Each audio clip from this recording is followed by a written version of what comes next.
Bună, bine am revenit la Nagarjuna. O să începem cu câteva cuvintele în sanscrită, bune de știut, pentru munca grea de a explica mai departe acel moment special când tot ce ai nevoie ca ceva să se întâmple s-a adunat la un loc și ceea ce îți dorești să se întâmple e pe cale să răsară. Deci acel moment în timp și am discutat mai devreme în engleză dacă există vreun cuvânt se referă la acest moment. Nu avem un cuvânt în engleză care să fie un singular, dar în sanscrită există un astfel de cuvânt. Samagriya e acel cuvânt în sanscrită. Și poți să vezi și aici că atunci când cauzele și condițiile se adună la un loc, se cheamă samagriya. În general, sama, am încercat să-l despart în componente. Sama, în tibetană vine dumbo, care se traduce ca totul să fie la un loc. Sam, together, sama și griya. Griya poate are legătură cu a aduna. Am verificat și un dicționar din sanscrită și acolo zice că vine din rădăcina sam agra. Agra e rădăcina a doua parte, care se traduce vârful, ca și când ar fi pașii din Jorlam, al doilea pas, care și orașul Agra, unde este Taj Mahal. Agra înseamnă vârful, punctul de deasupra. Punctul din vârf. Sam Agra înseamnă, se traduce total și Agra înseamnă vârf sau apogeu. Apogeul pregătirii, poți să-i zici. Apogeul adunării, îmbinării perfecte. Și el zice că de aici vine rădăcina. Asta ar fi puțin o exagerare, dar pare că are sens. Discutând aceste puncte în sanscrită, poate fi fără sfârșit. Oamenii au încercat să le explice de-a lungul secolelor. Cred că dacă găsești unul care sună rezonabil și zice și o poveste folositoare, eu o să o folosesc. Și dacă mă ajută ca studenții să țină minte aceste părți, o să îl folosesc. Și al doilea, pe care vreau să-l învățați, este pala. Tibetană este debu.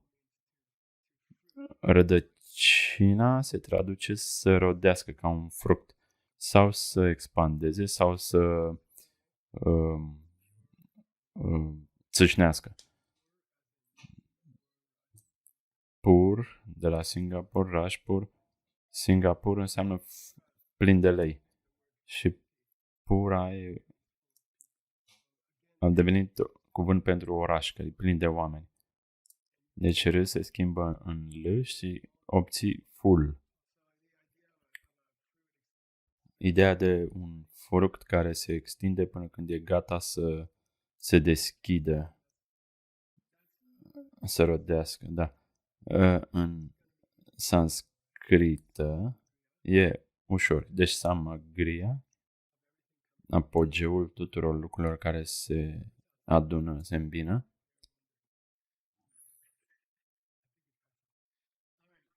Ok. Acum am ajuns la un alt punct din cuprins. Deja am examinat. Este deschiderea cafenelei cumva prezentă în adunarea finală a tuturor celor necesare ca să deschizi cafeneaua? Am avut argumente și pentru și împotriva. Dar acum, Choni Lama zice că următorul verset al Nagarjuna poți lua în considerare. De fapt, tocmai am negat cele două posibilități, că deschiderea cafenelei era prezentă în îmbinarea tuturor celor ce ai nevoie și am negat și că nu era prezentă, nu era, pentru că altfel orice ar fi putut ieși din acea îmbinare. Și acum hai să negăm ambele posibilități, că este și că nu este acolo prezentă. Deci el schimbă cuvintele acum. Nu zice că un rezultat care deja e prezent în condițiile din care răsare, acum zice, da, oare este chiar și o posibilitate să fie prezent? E puțin diferit. Nu discutăm dacă rezultatul poate ieși din ele, ci dacă are sens să spunem că că există sau nu în momentul final de adunare a tuturor condițiilor samagriala. Ok, iată.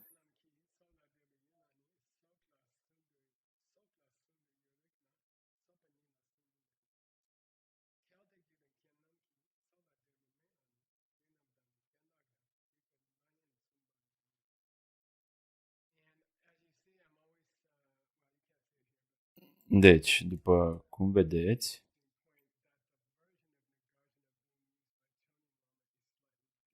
e interesant că versiunea lui Nagarjuna folosită de Choni Lama e puțin diferită față de cea găsită de John Brady în Tengyur.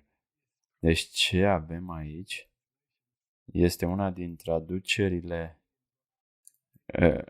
din trecut din India antică, care nu a răzbătut de-a lungul timpului. Tsongkhapa de obicei vrea să le citească pe cele care nu au ajuns să fie parte din Tengyur, pentru că uneori sunt mai bune, versetele sunt mai bune. Deci acum sute de ani, oamenii încercau să traducă, să aleagă care versiune e mai bună. Și unele aveau ceva în plus, altele nu. Și dacă ești un tocilar al acestor texte, ai o versiune aici care a fost populară, cumva, chiar și înaintea deciziei finale. Și sunt niște diferențe interesante. Și sunt povești în spatele acelor diferențe. E bine să le studiezi. Dacă ai mult timp liber. Dar, dacă oamenii te bat cu mesaje toată dimineața, e mai puțin probabil. Și acum el zice, hai să nu discutăm dacă deschiderea cafenelei este prezentă în convergența tuturor celor ce ai nevoie pentru a o deschide. Precum o bijuterie într-un inel. Hai să ne uităm altfel. Este prezentă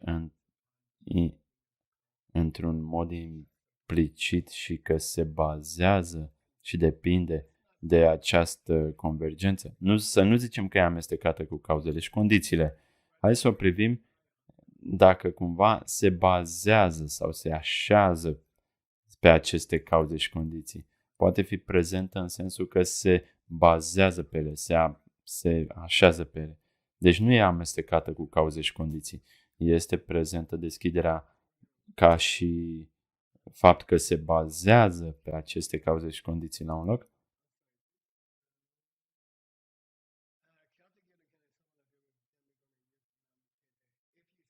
Dacă spui că rezultatul este prezent în convergența tuturor cauzelor și condițiilor necesare, în sensul că se bazează pe ele, în acest caz, trebuie cumva să fie detectabilă în cauze și condiții. Dacă s-ar baza pe ele, dacă ar fi prezentă în sensul că paharul se așează pe masă, se stă pe masă. Deci ar trebui să fie perceptibilă în acele cauze și condiții. Dacă ar fi un apendic al acelor cauze și condiții și le-ai vedea, ar trebui cumva să vezi și rezultatul care va ieși din acele cauze și condiții. Ar trebui să fie prezent precum o ceașcă prezentă pe această masă. Și el zice, da, nu prea e corect. Dacă ar fi fost prezent în actul de a se baza pe cauze și condiții sau se așează pe cauze și condiții, ar trebui să fie detectabilă de o anumită percepție corectă, dar nu este. Nu există nicio modalitate în care poți percepe cafeneaua care funcționează, operabilă, în prezența celor amalgame de cauze. Nu poți să o vezi. Nu e observabilă în cauze și condiții înainte ca ea să răsară. Și anulează ideea asta. Și cum va continua acum? Voi să-mi spuneți cum va continua. Repet ce a zis până acum. Este deschiderea cafenelei prezentă în toate condițiile și cauzele pentru ca ea să se deschide într-un fel în care se bazează, se odihnește pe ele. Și tu zici nu. De ce? Pentru că nu o putem observa în acel moment din timp. Și apoi eu zic, atunci ce ar zice Nagarjuna în continuare? Ar zice, oare sunt deconectate? Ok, tu zici că nu sunt conectate și el zice,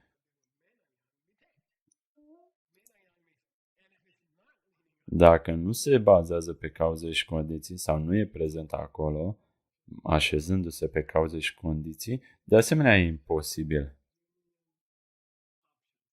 Asta sunt opțiunile Nagarjuna, ambele sunt imposibile. Avem nevoie de Foksumba.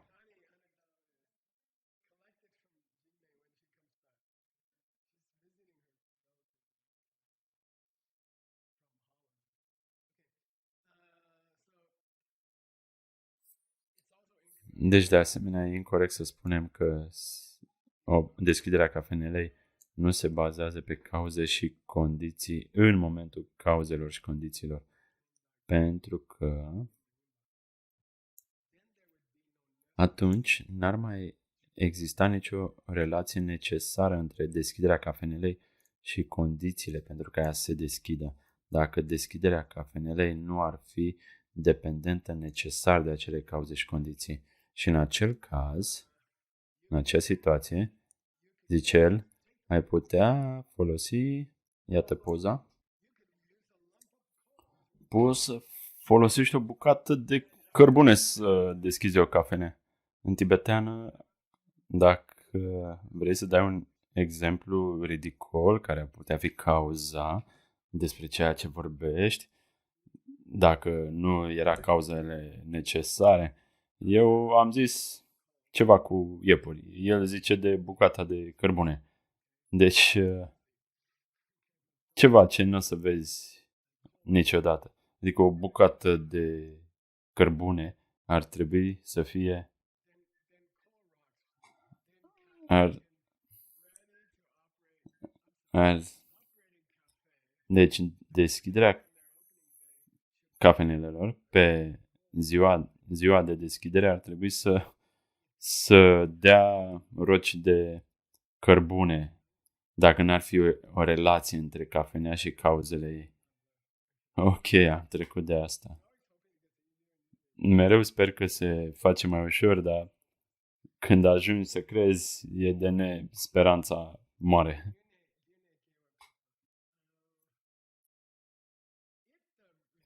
Dacă rezultatul deschiderei cafenelei nu răsare direct din cauzele și condițiile care se reunesc, este oare o posibilitate ca să răsară indirect? Hai să repetăm. Dacă nu e cazul că o cafenea să se deschidă din cauzele și condițiile de a deschide o cafenea care se adună la un loc, atunci pot aceste cauze și condiții la un loc cumva în timp să creeze deschiderea cafenelei, adică după ce a trecut ceva timp. E cumva o perioadă de așteptare între convergența cauzelor și condițiilor și răsăritul cafenelei. trebuie să mai luăm nu știu ce chestii cu scorțișoară, cu niște ingrediente. E un produs semnătura ale Conii. Precum un chimist nebun în laborator cu nu știu ce tip de zahăr care încearcă să obțină un gust specific al unor prăjituri cu scorțișoară, etc. Iată versetul.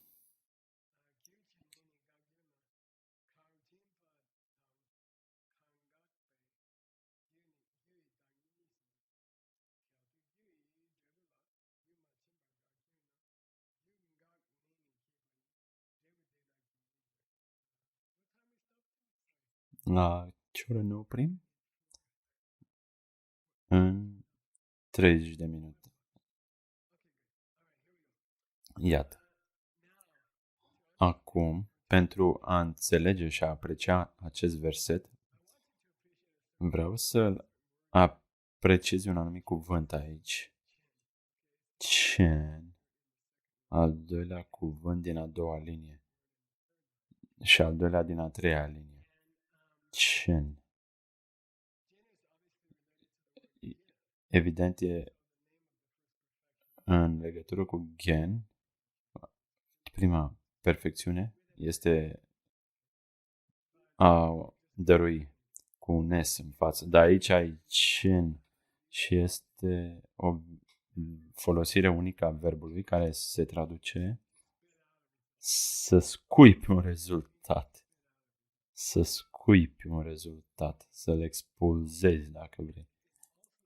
Și cumva e verbul pe care îl folosești și pentru a distila medicamentele din plantele medicinale. Cumva le fierbi plantele și ele distilează și dau rezultă din ele acel lichid medicinal, medicamentul ăla. Și apoi arunci plantele din care ai distilat acest lichid și aceste plante pe care le-ai aruncat este permis călugărilor și călugărițelor să caute prin gunoaie să caute aceste plante folosite și nu le e permis să poarte haine noi, ci doar ce a aruncat la gunoi societatea. E o idee foarte cool.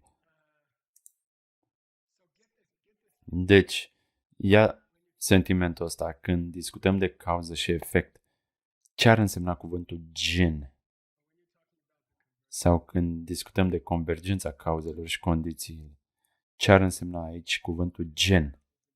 Este expulzarea, cafeneaua, deschiderea este expulzată, precum acele medicamente din acele plante, acel lichid din plante. Încearcă din nou în mintea ta să te gândești la conceptul ăsta care nu are un echivalent în engleză. Deci, cauze și condiții asamblate în momentul final și apoi ele scuipă, expulzează acea cafenea în ziua de deschidere. Și o să discutăm și despre statutul cauzei înaintea expulzării, în timpul și după expulzare. O să discutăm de statutul cauzelor și condițiilor care s-au reunit după ce au expulzat acea cafenea sau în timpul, am zis înainte, în timpul și după. Iată.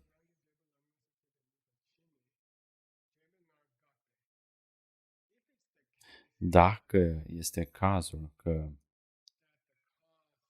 cauza, nu știu cum să o zic, dacă e situația în care cauza își pune în practică puterile de a face ceva,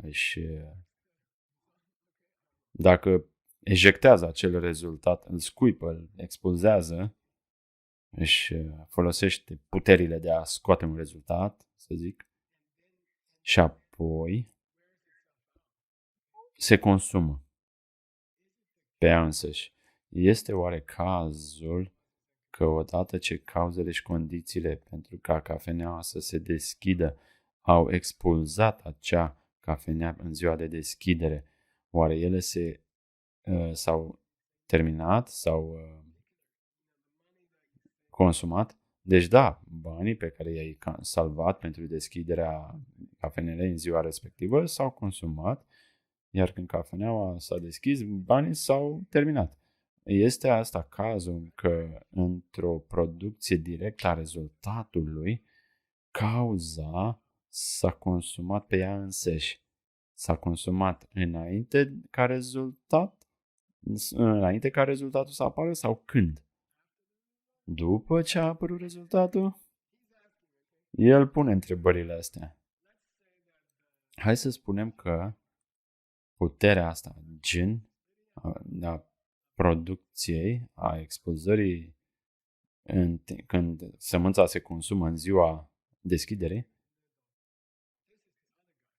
ăsta e interlocutorul Nagarjuna și zice așa: nu văd de ce tu ai o problemă, Nagarjuna.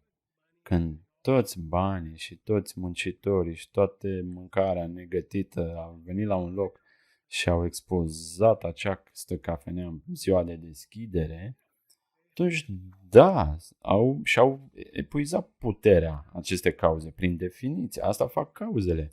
Se consumă prin crearea rezultatului. Se consumă pe ele însele. Eu nu văd o problemă aici. Asta e poziția lui. Dacă are acum poziția lui Nagarjuna.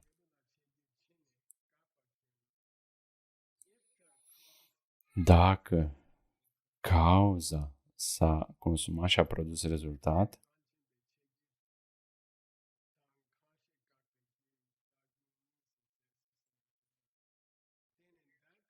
în cazul ăsta, cafeneaua care a fost expulzată și cauza care a produs-o nu mai pot avea o relație unele cu altele, pentru că cauzele s-au consumat pe ele însele pentru a expulza acest rezultat. Cauza care s-a consumat și astfel nu mai există, nu mai poate avea o relație cu cafenea care este deschisă. Cafenea care este deschisă. Ok.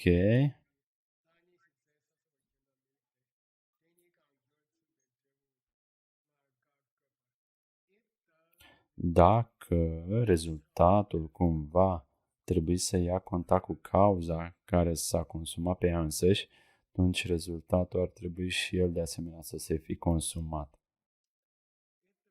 Da, să repet, dacă rezultatul final cumva are o relație cu sămânța sau convergența cauzelor și condițiilor și care s-au consumat, deci cumva ce există are o relație cu ceva ce nu mai există, asta e problema. Dacă cauza s-a consumat pe ea însăși pentru a produce rezultatul, e ilogic, pentru că rezultatul nu poate avea contact cu cauza, pentru că cauza nu mai există când rezultatul a apărut. N-ar mai fi cauză și efect. Și apoi, o bucată de cărbune ar putea deschide cafeneaua, pentru că nu e conexiune nici între ele, da? Tot ce nu a avut conexiune poate cauza ca cafeneaua să se deschide. Asta sperăm noi cu adevărat. Ok.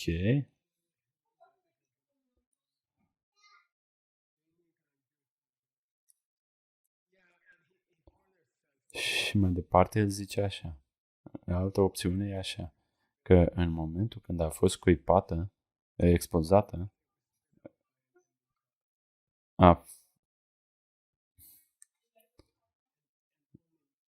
a fost expulzată de o cauză pe final, care s-a finalizat.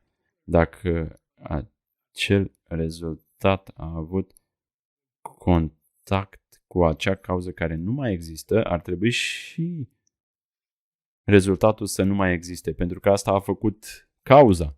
Da? Deci dacă ai contact cu ceva ce nu mai e în existență și cumva și rezultatul ar trebui să nu mai existe.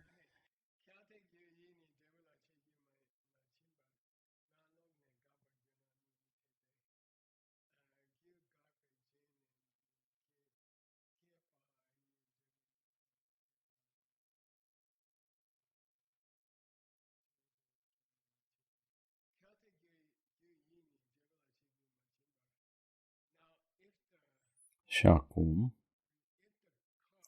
dacă cauza ar putea produce rezultatul înainte ca cauza să se consume pe ea însăși, dacă cauza ar putea produce rezultatul înainte ca ea să se consume în această producere a rezultatului, deci probabil se consumă total în acest procedeu de producere.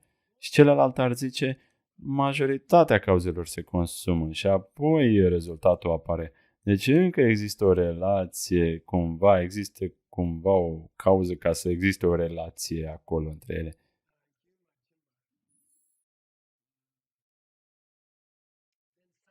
Și apoi, cumva, dacă cauza cumva ar dispărea înainte ca rezultatul să fie complet existent, apărut,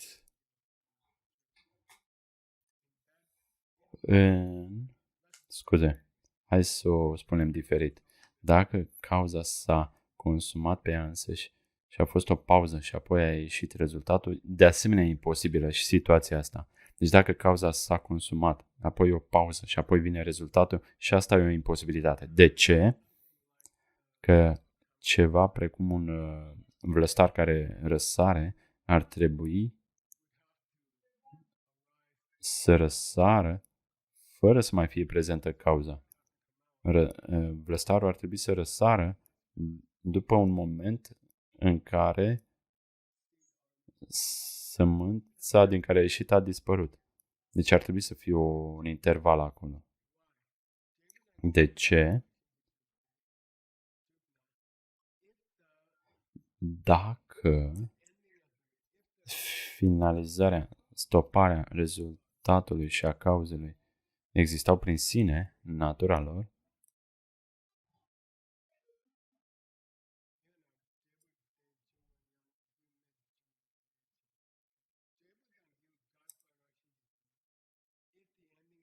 dacă finalizarea cauzei și a rezultatului existau de la ele însele,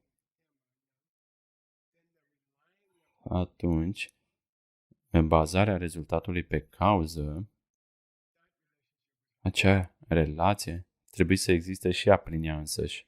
Dacă relația între rezultat și cauză ar exista prin sine, atunci rezultatul s-ar putea întâmpla fără cauză. Dacă relația exista prin natura ei, pentru că și rezultatul ar exista prin natura lui și existarea prin natura lui, înseamnă că nu depinde de altceva. Asta implică existența prin natură proprie.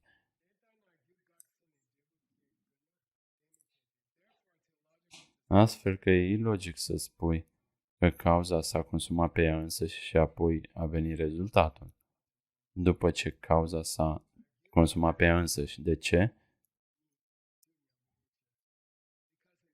Pentru că în cazul ăsta, momentul extenuării cauzei, epuizării și apoi rezultatul apărând ar trebui să fie simultan, pentru că au o relație.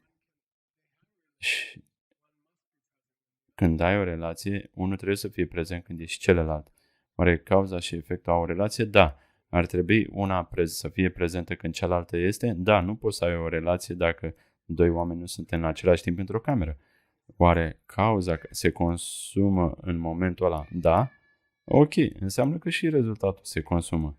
Deci în momentul final a cauzei, când cauza își face treaba ei, și rezultatul ar trebui să dispară, pentru că se țin de mână. Nu poate ca cauza să dispară și apoi rezultatul să apară, că nu se mai țin de mână. Deci dacă e că cauza s-a epuizat și apare rezultatul, ar trebui ca amândoi să dispară în același timp, pentru că erau conectați, se țineau de mână. Ok. Acum ceva mai ușor, vă promit. Întreaga structură a acestui capitol, nu știu dacă vă aduceți aminte de mult timp în urmă, dar oare convenția perfectă de a aduna cauze și condiții se întâmplă înainte ca rezultatul să răsară? Sau cumva simultan? Sau cumva oare rezultatul iese primul și apoi se fac cauzele și condițiile la un loc? Sunt trei posibilități. O luăm pe a doua acum. Care? Simultane. Că convergența cauzelor și condițiilor pentru a deschide o cafenea se întâmplă în același moment cu deschiderea cafenelei. Hai să luăm și posibilitatea asta, să o examinăm. Am stabilit că nu se pot aduna înainte de deschidere. Am stabilit mai devreme cauzele și condițiile. Dar acum, oare se pot întâmpla simultan cu deschiderea cafenelei? Scuze.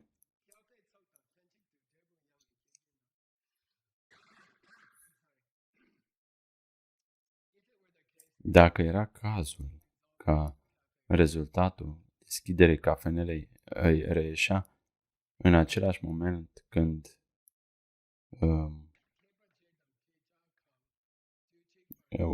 cauzele și condițiile se adunau final, deci cauza care expulzează rezultatul și rezultatul ar trebui să fie simultan.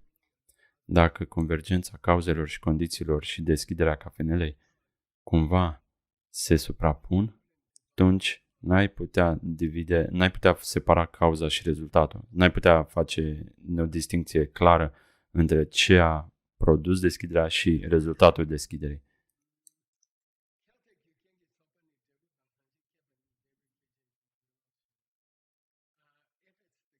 Dacă e cazul că convergența cauzelor și condițiilor se întâmplă în același timp ca și rezultatul, dacă spui asta, ar fi imposibil, ar fi incorect să spui că cafeneaua s-a deschis în același moment când tot ce aveai nevoie, în final, s-a reunit. Convers.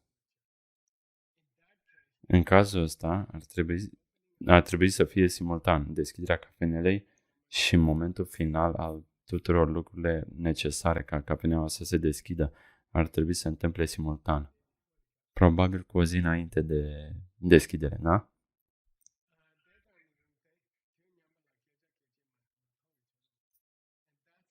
Și asta e incorect pentru că nu vedem un caz în care lucrul care produce un efect și efectul care e produs de acel lucru nu există niciodată simultan. Mereu e o progresie a timpului. În primul rând se întâmplă cauza și apoi rezultatul. Nu e ca și când ele pot fi simultan în același... Se întâmplă simultan. Care e a treia alegere? Asta e cea mai interesantă. Cauzele și condițiile pentru ca cafeneaua să se deschidă se întâmplă după rezultat, ceea ce sperăm și noi.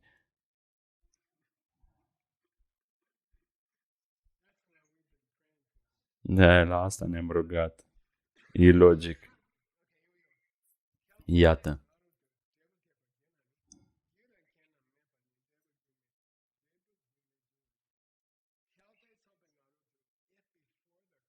Dacă înainte de cauze și condiții care au venit în final la un loc, dacă cafeneaua s-a deschis înainte ca aceste cauze și condiții să fi fost pregătite, atunci un rezultat s-ar fi întâmplat fără cauze. Rezultatul ar apărea fără cauze. Dacă cafeneaua s-ar fi deschis înainte să avem toți banii și mâncarea și mobila, ai avea un rezultat fără cauză. Ceea ce sperăm și noi.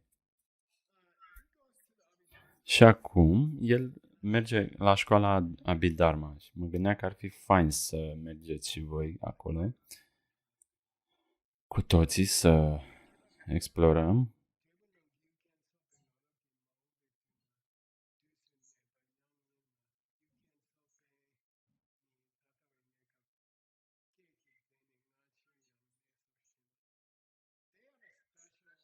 Ei au o idee specială și cred că e o idee de la tradiția Sankhya.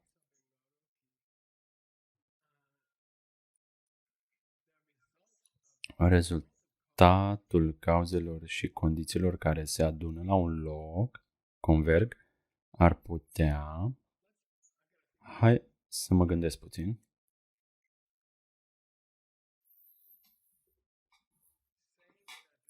Deci să spui că cauzele și condițiile au venit, această venire este bazată pe deschiderea cafenelei,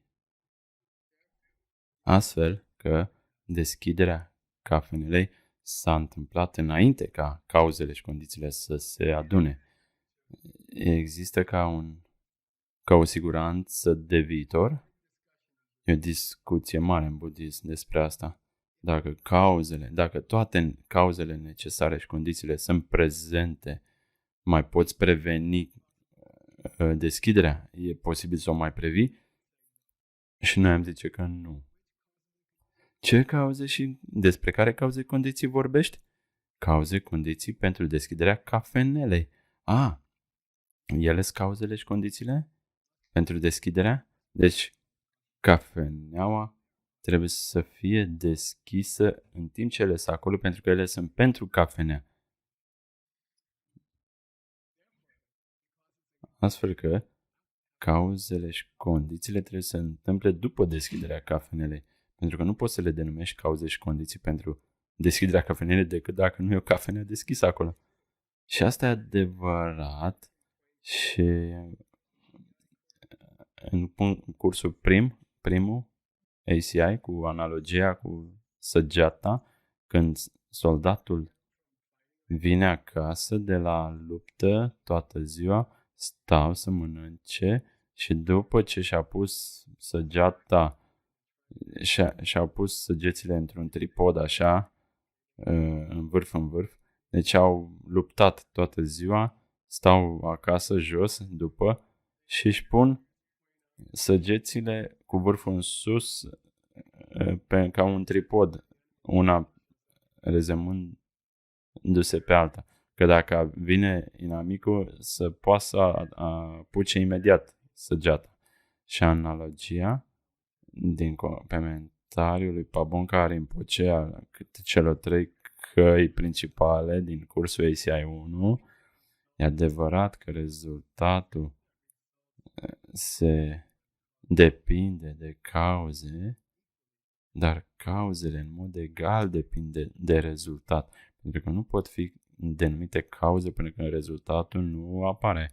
Nu poți să denumești banii de investiții în deschiderea cafenea ca fiind fondul de investiții pentru cafenea, nu poate fi denumit cauză pentru deschiderea cafenelei până când cafeneaua nu se deschide. Și atunci poți să spui că a fost o cauză, pentru că altfel nu există deschiderea cafenelei ca să ai o cauză pentru ea.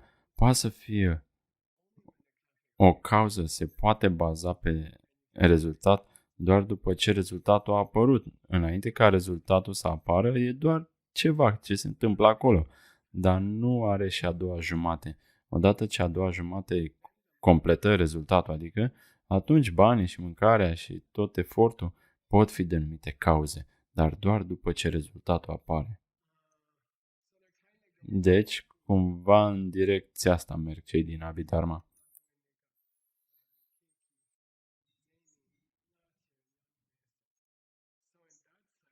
Deci, în sensul ăsta, deschiderea cafenelei exista în timpul convergenței cauzei și condițiilor. Altfel, nu le puteai să ai cauze și condiții pentru deschidere.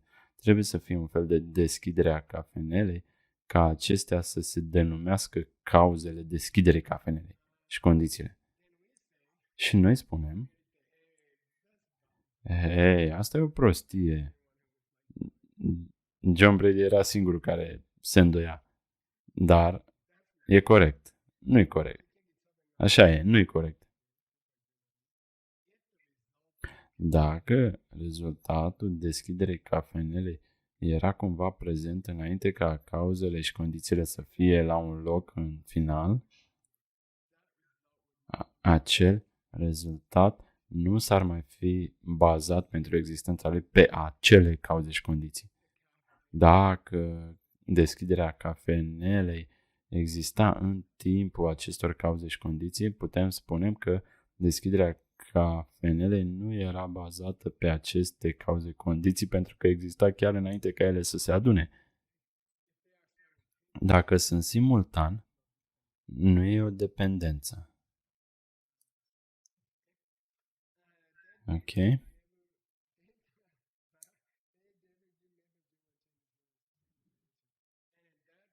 Și în cazul ăsta, poți avea o deschidere a cafenelei înainte să ai cauzele și condițiile.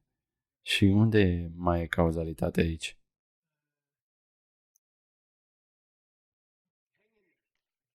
Rezistați. Nu afirmați că asta e o stupizenie și hai să trecem mai departe. Chinuiți-vă puțin. Ce se poate întâmpla rău din asta? Te naști într-o lume unde nu mai e budist, dar tu ești cel care înțelege tot. Asta e cel mai rău lucru ce se poate întâmpla.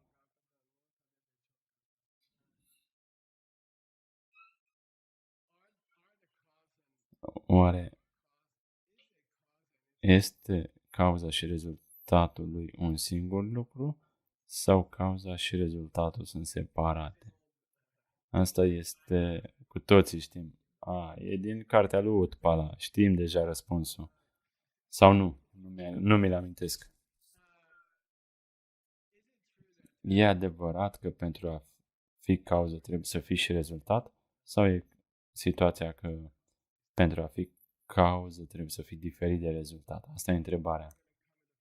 Și să acoperim prima posibilitate. E adevărat că pentru a fi o cauză trebuie în același timp să fie și rezultat? O cauză să fie și rezultatul?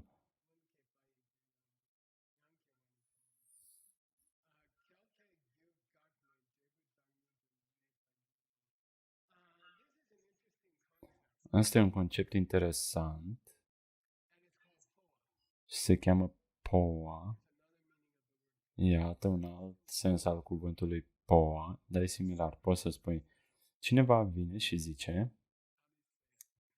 cum să o spun mai bine, cauza se transformă în rezultat. Nu poți să vorbești de cauză că se începe, se termină. Nu trebuie să vorbești în felul ăsta. Cauza se transformă în rezultat, care e o modalitate rezonabilă de a afirma. În literatura lui Nagarjuna se cheamă POA. Ce însemna pentru noi? Că schimbi, change nașterile, te muți de la una la alta. Dar aici el vorbește despre identitatea cauzei care se schimbă în identitate de rezultat. Dar de fapt e o persoană care obișnuia să fie Bob și apoi s-a schimbat în John. Dar e aceeași persoană. Rezultatul e cauza în haine diferite. Rezultatul, cauza și-a schimbat pantalonii și asta se cheamă rezultat. Dar tot este cauză. Doar că și-a schimbat pantalonii, ok? Și, știi, e o idee interesantă. Hai să vedem ce zice și Nagarjuna. Suntem ok cu timpul? Mai avem 5 minute? Nu-mi place asta.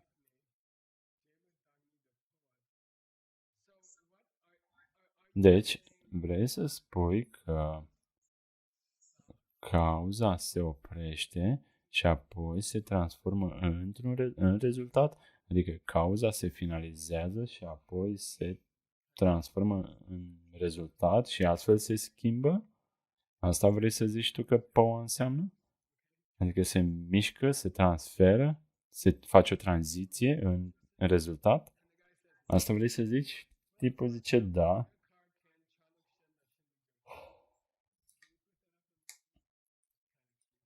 Ia uite pe ecran.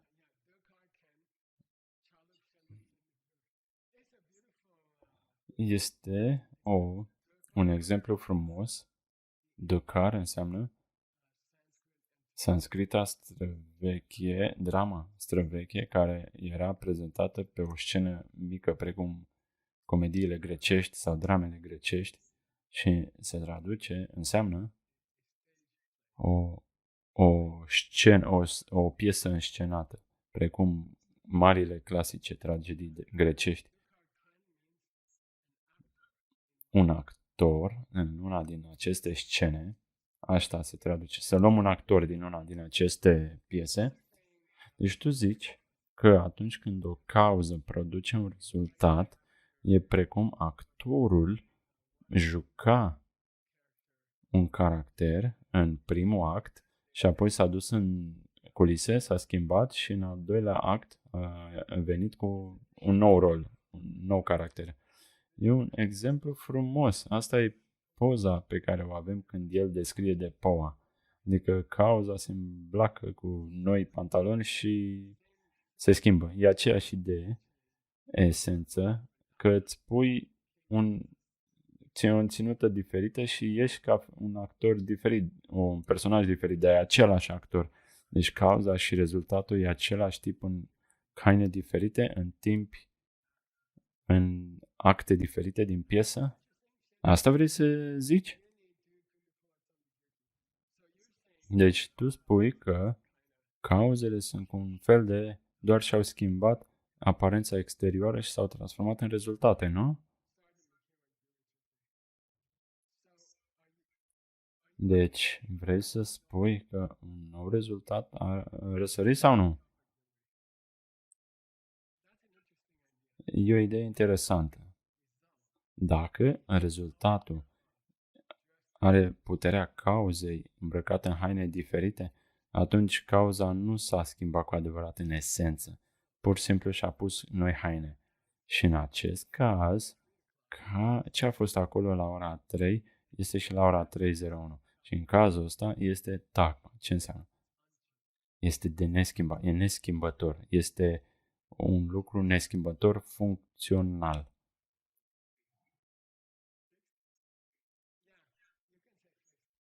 Poți să zici fixat. Dar în budismul clasic e ca și când ai spune un cuvânt mai porcos, când zici acest lucru face ceva, dar prin faptul că o face, nu se schimbă. E complet ilegal în tot budismul să zici acea ceva. Dacă zici că cauza e rezultat în haine diferite, vrei să zici de fapt că cauza și efectul unde nimic nu se schimbă, ceea ce e imposibil. E complet împotriva oricărei noțiuni din budism. Să ne oprim aici că toți avem dureri de cap și încă o linie vreau să vă mai zic. Cealaltă opțiune e că cauza care schimbe hainele și devine rezultat să continue să-și schimbe în continuare hainele și apoi va fi o regresie infinită. E o idee în budism cum că același lucru nu e niciun motiv ca un lucru să continue să facă același lucru din nou și din nou. Deci un sămânță de piersic creează un piersic și apoi încă un piersic. E aceeași sămânță în haine diferite. Unde suntem acum? Următoarea oprire, următoarea lecție este o discuție interesantă, extinsă a 7 posibilități diferite despre cum o cauză este pregătită să declanșeze un rezultat. Deci să primim 7 idei diferite despre cum o cauză se încălzește pentru a produce un rezultat. Și sunt discuții foarte interesante despre toate variațiile posibile, despre cum o cauză se încălzește pentru a produce un rezultat. Cum arată asta? Să discutăm 7 posibilități diferite. Toate sunt posibile. Toate 7 sunt posibile. Și să discutăm de ele în continuare. Doar să te pregătesc să fac și aici, să însemnez ceva aici. Vreau să vă dau puțină speranță să ne conducă la capitolul 21. Deci să fim pregătiți să discutăm un alt subiect. Deci rezistă. Să discutăm despre 7 modalități diferite în care o cauză se încălzește pentru a produce un rezultat. Și apoi ne eliberăm de capitolul ăsta și trecem la următorul. Foarte rapid. Ok? Ne vedem în următoarea lecție.